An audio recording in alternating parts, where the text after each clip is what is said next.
بس الأموال. احنا صورنا نهايتين للعمل. للحين القضية شغالة. بعد نجاح وجدل كبير، هل يكمل مسلسل غسيل بجزء تاني؟ الموضوع جدا حساس. تودي العمل بمكان ثاني.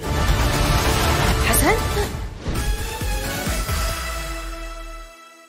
أخاف ما نعرف نميز بينه وبين الصح. نجاح كبير وترند، ردود أفعال متضاربة، وجدل وتحليلات متباينة. بالشكل ده نقدر نلخص تفاعل الجمهور مع مسلسل غسيل اللي أنتجته إيجل فيلمز وانتهى عرضه مؤخرا على منصة شاهد.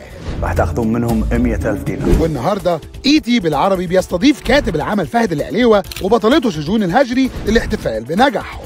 بعد انتهاء العرض انت حطيتي بوست قلتي ابغى اشوف تعليقات الجمهور، ايش جاكي تعليقات؟ تبارك الرحمن، ردود الفعل تثلج الصدر. يعني احنا العمل تعبنا فيه وايد، كنا نشتغل عليه من سنة 2020. حتى اللي شاهد عملوا لنا من ناحية الماركتينج للعمل من كل النواحي. ربي لك الحمد، فرحانة كثير في نجاح العمل. الإشادات ما اقتصرتش على نجاح العمل وجرأة قصته، فكمان نسبة كبيرة من إعجاب الجمهور كان على أداء شجون لشخصية حنين، خصوصا إنها ظهرت فيها بستايل جديد ومختلف. ما شاء الله، يعني الكل ملاحظ التغيير في لوك شجون وفي إطلالات شجون. كيف هذا التغيير صار في شجون؟ اختياراتي للأدوار كانت دائما تحطني في قالب ما تعطي صورة البنت الكويتية لكل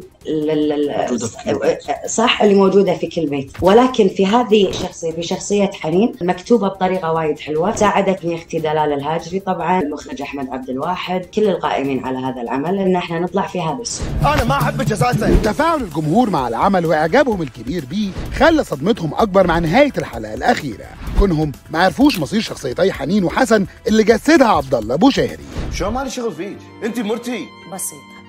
طلع. شو رأيكم في تعليقات الجمهور؟ أنا يعني خلال 12 سنة اللي كتبت فيها مسلسلات ولا مسلسل لي كانوا الناس راضين عن النهاية، وكل شخص يبي النهاية تكون مثل ما هو متخيل. كل واحد كان يبيها بطريقة، فتخيل إن مثلا عندي 100 تعليق 100 نهاية. شجون أنت شو رأيك؟ أتذكر إحنا سولفنا بالنهاية حتى دوري التصوير وإحنا نصور، إحنا صورنا نهايتين للعمل. طبعا النهاية اللي أخذناها اللي فهد كاتب اللي انعرضت، والنهاية بس هم صورنا كانت هم فكرة ثانية بس ما اقتنعنا فيها كلنا. ما حد اقتنع. شو اللي كانت القفلة؟ كانت تودي العمل بمكان ثاني. لو نقولها يروح العمل بمكان ثاني. الأفضل نخلينا على النهاية اللي تكافئ الناس. ومع كده جزء مهم من الجمهور كانوا مستنيين شكل تاني لنهاية الشخصيات. النهاية كانت مفتوحة ويمكن ما يتم القبض عليهم. صح. وهذا اللي صار بالواقع. هذا اللي صار بالواقع لما القضية أثيرت في الرأي العام، وما حبيت أحط نهاية مفتعلة ما تشبه الواقع، لأني كذي قاعد يعني أسكر باب للحين ما تسكر. للحين القضية شغالة، وبين فترة وفترة نسمع إنه رجع الملف انفتح. وهنا قصد قضية غسيل الأموال الشهيرة اللي حصلت في الكويت وشغلت الرأي العام لأكتر من سنة، ولسه بيتم الحديث فيها لحد دلوقتي، خصوصا إنه ورد فيها أسماء عدد كبير من مشاهير السوشيال ميديا. شجون، يعني هذا المسلسل ما حطك في موقع محرج مع يعني بعض نجوم السوشيال ميديا، خاصة من يعني زجت أسمائهم في هذا الموضوع؟ بداية الفكرة كنا واثقين تماما أن الشخصيات اللي بيكتبها لنا أخوي فهد بعيدة جدا عن أي مشهور أو مشهورة موجودين في عالمنا هذا وعايشين حياتهم. ممكن الأحداث تتشابه أو شيء، بس الكاركترات بعيدة عن أرض الواقع. دخلنا ضحك.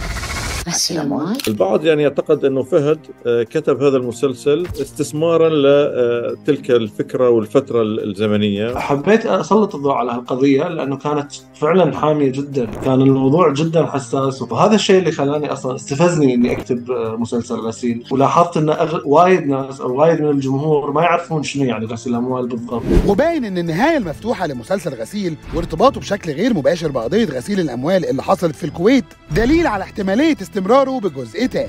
إذا صار في تحقيقات هتعمل جزء ثاني، إذا ما في تحقيقات ما هنشوف في جزء ثاني من غسيل. لا ما له علاقة، لأن الحين القصة ماشية في خيالي أو في تصوري بناء على الجهة المنتجة واهتمامهم في إنتاج جزء ثاني أو غيره.